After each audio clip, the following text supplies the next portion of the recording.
Selamat pagi, ini video 444 ya. Anda sudah 4.400 menit mendengarkan kuliah ilmu ekonomi politik. Dan saya harapkan Anda bisa membuka pikiran dan paham mengenai kondisi real di Indonesia. Nah, isu yang paling ramai sekarang adalah mengenai data yang diminta oleh Donald Trump dan diserahkan oleh Prabowo dalam negosiasi tarif, ya. Penjelasannya begini. Kira-kira begini ya, secara umum ya. Perputaran uang di Indonesia secara umum ya, ini kita ngomong nggak usah pakai data, secara umum aja lah, 20.000 triliun. Jadi perputaran uang di Indonesia kira-kira 20.000 triliun. Ya, ini termasuk omsetnya nikel, omsetnya semua, omsetnya sepeda motor, omsetnya tukang siomay, semuanya ya. Jadi 20.000 triliun. Anda tahu nggak kejahatannya itu berapa? Kalau kejahatannya aja 10%, itu 2.000 triliun. Adalah ongkos high cost ekonomi. Ekonomi berbiaya tinggi. High cost ekonomi. Apa sih Pak itu Pak? Setiap barang yang Anda beli itu kemahalan. Jadi ada pajak tersembunyi dalam perputaran uang di Indonesia. Kenapa? Pungli, karena ya main peraturan. Kejahatan terbesar yang dibeban oleh masyarakat Indonesia adalah monopoli. Setiap barang ini monopoli. Ini ya, ada ini monopoli. Yang nggak monopoli itu cuma TikTok ini. Orang bebas dagang apa? Udah dagang segala macam, dagang baju, dagang makanan. Hanya TikTok yang nggak monopoli. Yang semua barang di Indonesia adalah monopoli. Anda sebut barang-barang yang ada di supermarket, coba sebutin. Coklat monopoli, Nirwana Lestari. Dan Gandumas itu pemain coklat. Yang lain misalnya, itu yang paling gampang. Deterjen hanya Wings dan Unilever, sama satu lagi Kao. Kao itu Dino, ya. Bahkan pemain deterjen itu yang terbesar dulu, yang namanya deterjen B29, mati di Indonesia. KO kalah karena apa? Lawan gajah-gajah. Apalagi kopi, kapal api, Wings, Mayora itu Torabika. Apalagi sepeda motor Honda, yang lain mati. Oleh karena itu apa? Oleh karena itu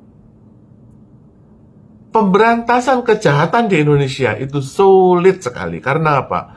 Yang kong kali kong itu sudah berkelindan, kalau kata Faisal Basri. Jadi dari Pak Lurah, dari Pak RT RW, Pak Camat itu berkong kali kong dengan penjahatnya itu, atau jadi penjahatnya itu orang baik, pengusaha.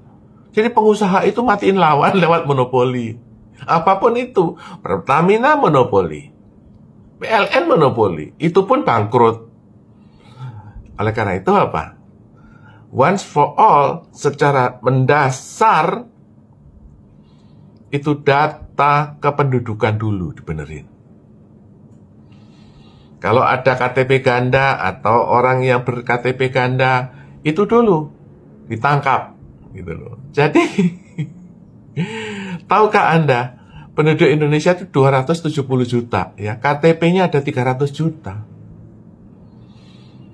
Nggak usah dipikirin itu kenapa. Mungkin untuk pencoblosan, jadi satu orang nyoblos 2 kali, 3 kali, 10 kali, itu nggak ketahuan. Karena apa? jumlah penduduk termasuk bayi-bayi itu 270 juta. KTP-nya 300 juta. Gitu loh. Oleh karena itu, sekarang kalau misalnya, mohon maaf nih, saya maling aja ya, itu lolos kok. Karena yang maling siapa? Pak Gunarjwadi Gunawan ya kan. Gunarjwadi itu, aduh, Pak, bisa Gunawan Gunarjwadi, bisa Kun, bisa Agun, bisa. Kalau orang Madura namanya ganti lagi. Itu namanya Pak Gunagun gitu loh. Kalau jadi dibalik-balik gitu loh. Oleh karena itu, sering di Singapura itu banyak orang yang salah tangkap. Karena misalnya ya yang di di blacklist, daftar hitam itu misalnya siapa misalnya ya. Biasa kan namanya Muhammad Ali ya kan, misalnya. Wah, sudah Ali Muhammad segala macam, Ali Mehmet gitu loh. Ahmad Ali, semua diblokir. Nggak boleh masuk Singapura. Karena apa? Orang Singapura bingung dengan data kependudukan Indonesia. Oleh karena itu, kalau mau menangkap penjahat di Indonesia, ya, itu data KTP-nya itu, gitu loh. Misalnya, mohon maaf nih, ya, saya misalnya Gunarjwadi Gunawan. Dari mana tahu itu KTP palsu? Kok Gunarjwadi Gunawan? Gunawan Gunarjwadi, Gun Agun, itu. Nanti kombinasi itu dari mana tahunya? Kan walaupun namanya beda, tapi kan kamu asalnya, kampungnya, RT RW-nya atau alamatnya sama gitu loh. Jadi orang bisa dilacak lebih mendalam. Artinya kalau misalnya si Acong ini misalnya jual ayam harganya double ya kan, kok bisa dibiarkan aja ya kan? Maka Acong ini ditangkap yang sampai kepada anaknya, ponaannya, sedulur, sekapsur, sesumur, semua bisa ketahuan, gitu loh. Sehingga kalau mau cari Acong di mana, Acongnya hilang, ya kan anaknya ada, ponaannya ada, gitu loh. Dengan demikian, kalau Anda ingin negara ini bebas dari monopoli, bebas dari kejahatan perdagangan, bebas dari beban yang terlalu berat yang ditanggung rakyat. Anda tahu nggak efisiensi itu berapa? Dari omset perdagangan yang beredar di Indonesia 20.000 triliun. Kalau 10% aja bisa turun itu bebannya. Berarti ada 2.000 triliun yang dinikmati oleh rakyat. Artinya apa? Artinya 2.000 triliun itu adalah beban pajak yang tersembunyi. Pajak Anda beli sepeda motor, Anda beli deterjen, Anda beli coklat yang kemahalan karena monopoli. Demikian penjelasannya.